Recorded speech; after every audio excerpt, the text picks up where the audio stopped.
गले की बहुत सारी समस्याएं होती है जिसको कि लोग इतना अनदेखा करते हैं, सोचते हैं कि ऐसे हो रहा होगा, कुछ भी मतलब पूरा ध्यान ही नहीं देते हैं, जिसके कारण ये समस्याएं आगे बढ़ जाती है। अगर आप गले की समस्याओं से बहुत ज़्यादा परेशान होते हैं, आपको अगर थ्रोट इन्फेक्शन संबंधित कोई भी दिक्कत है, तो मेरे इस चैनल पर आपको बहुत सारे वीडियो मिल जाएंगे जिनकी रेमेडी 100% वर्क करती है और आप एक बार ही उन उपायों को करेंगे, आपको फर्क महसूस होने लग जाएगा।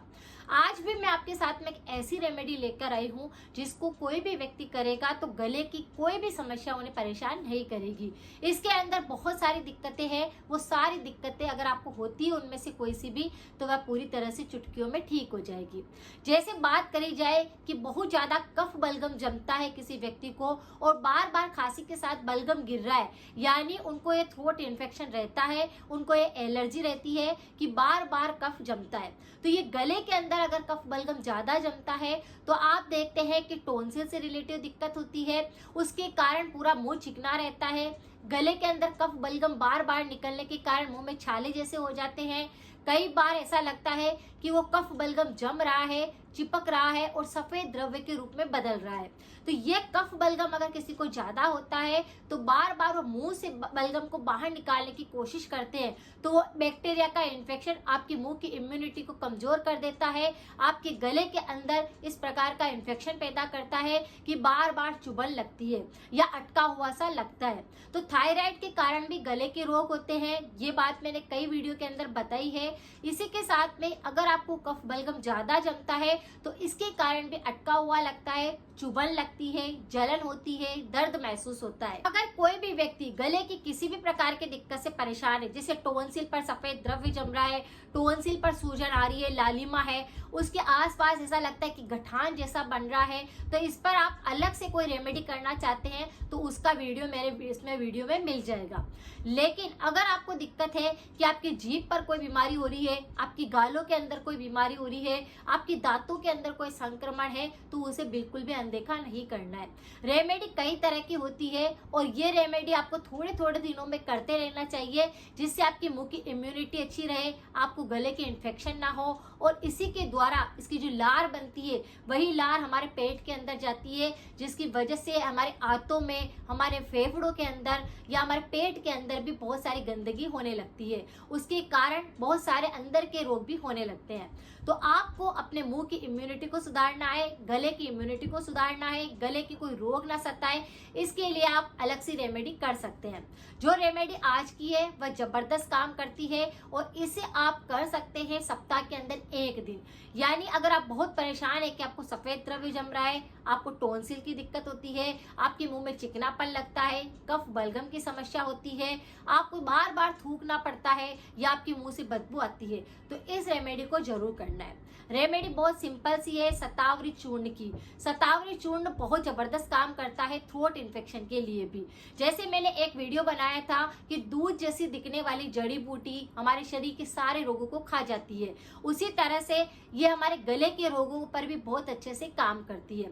अगर आपको बहुत पुराना कफ बलगम जमता है, अगर आपकी बहुत ज्यादा लंग्स की दिक्कत है, सांस की दिक्कत है, गले संबंधित कोई रोग है, तो एक बार शतावरी का प्रयोग करके देखिए। शतावरी के अंदर काफी भर भर कर एंटीऑक्सीडेंट है, calcium, iron, zinc, potassium, magnesium, इसमें वह सारे पोषक तत्व पाए जाते हैं जो हमारे गले के लिए भी काफी काम करते हैं। तो अगर आपको थायराइड की दिक्कत है, गले के रोग हो रहे हैं, तो आप क्या करें, शतावरी पाउडर को अलग अलग तरह से ले सकते हैं, जैसा आपको सूट हो जाए, जैसा आपको लेना बेहतर लगे। जैसे सबसे अच्छा होता है कि आप एक ग्लास पानी गर्म करने के लिए रखें और उसके अंदर आधा छोटा चम्मच शतावरी चूर्ण को आपको ऐड कर देना है और ये शतावरी चूर्ण को बॉईल होने के बाद में इस पानी को आपको छान लेना है। इसी पानी से आप गरारे करके देखिए। अगर आपको दर्द है, गले में सूजन आ रही है, टॉन्सिल फूल चुके हैं, तो वह चुटकियों में ठीक होने लगेंगे। अगर आपको गले में कई तरह की बीमारियां होती है तो आप इस पानी से गरारे कर सकते हैं। इसे आप थोड़ा सा शहद के साथ में लेकर पाउडर को चाट सकते हैं और इसी पानी को बॉईल किया हुआ रहता है, इसी पानी को आप पी भी सकते हैं काढ़े की तरह। तो ये बहुत काम करता है, लेकिन इसको करना कैसे होता है कि आपको गरारे भी इसी से करने हैं, इसका आपको शहद के साथ चाटना भी है और इसी पानी को पीना भी है। तो तीनों रेमेडी को जब आप एक साथ करेंगे तो आपको इसका फायदा जरूर मिलेगा। जैसे पहले आपने पूरे मुंह को साफ करने के लिए, डिटॉक्स करने के लिए, बैक्टीरिया को खत्म करने के लिए गरारे किए, कुल्ले किए, थोड़ी देर आपको रुक जाना है। उसके बाद आप शहद के साथ में उसे थोड़ा सा लेकर के चाट लीजिए। ये क्या करेगा, बैक्टीरिया को खत्म करेगा, भोजन नली को साफ करेगा, गले के जितने भी बैक्टीरिया होंगे वो खत्म हो जाएंगे। इससे आपका पूरा गला साफ होने लग जाएगा। जितना चिकनापन आ रहा था, वो ऐसा लग रहा था कि कुछ चुभन जैसा है, वह सही हो जाएगा।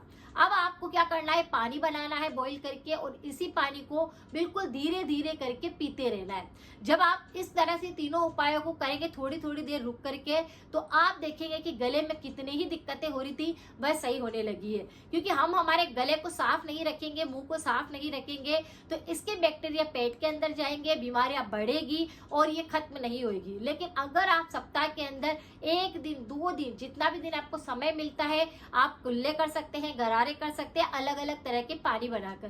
तो ये तो बहुत जबरदस्त रेमेडी है, इसको आपको करना चाहिए। अगर सफेद द्रव्य जमता है, आपको बहुत चिकनापन रहता है गले में, कफ बलगम बहुत ज्यादा जमता है, तो इस रेमेडी को कर लीजिए। तो शतावरी जो ब्राउन कलर की छिलके वाली होती है, जड़ी बूटी होती है, जब इनको छीला जाता है तो दूध जैसे सफेद कलर की निकलती है और गीली गीली रहती है। इनको धूप में सुखाकर इसका पाउडर तैयार किया जाता है और यही शतावरी पाउडर हमारे शरीर की अन्य बीमारियों में भी काम आते हैं। और गले के रोग अगर आपको बहुत सता रहे होते हैं तो आप इस पाउडर को गर्म पानी के साथ ले सकते हैं, काढ़ा बनाकर। हल्दी वाला दूध जिस तरह से लेते हैं उसी तरह से दूध बना करके उसमें भी आप इस पाउडर को बॉईल करके ले सकते हैं। ये उसमें भी बहुत जबरदस्त काम करता है। और अगर आपकी इम्यूनिटी बहुत कमजोर है, आपको और भी कई तरह की बीमारियां हैं शरीर के अंदर जिसकी साइड इफेक्ट भी आपको गले में, मुंह में लगते हैं, तो वो उसको सही करेगा। पाचन अगर आपका बहुत ज्यादा खराब हो चुका है तो ये पाचन को बेहतर बनाएगा। इस तरह से इस रेमेडी को आप फॉलो कर सकते हैं। परहेज के तौर पर हमेशा ध्यान रखना है कि ठंडा गर्म एक साथ नहीं खाना है। हो सके तो जंक फूड या अचार, किसी भी पैकेट वाली चीजें होती है जिनमें फाइबर बिल्कुल ना हो, ऐसी चीजें नहीं खानी है।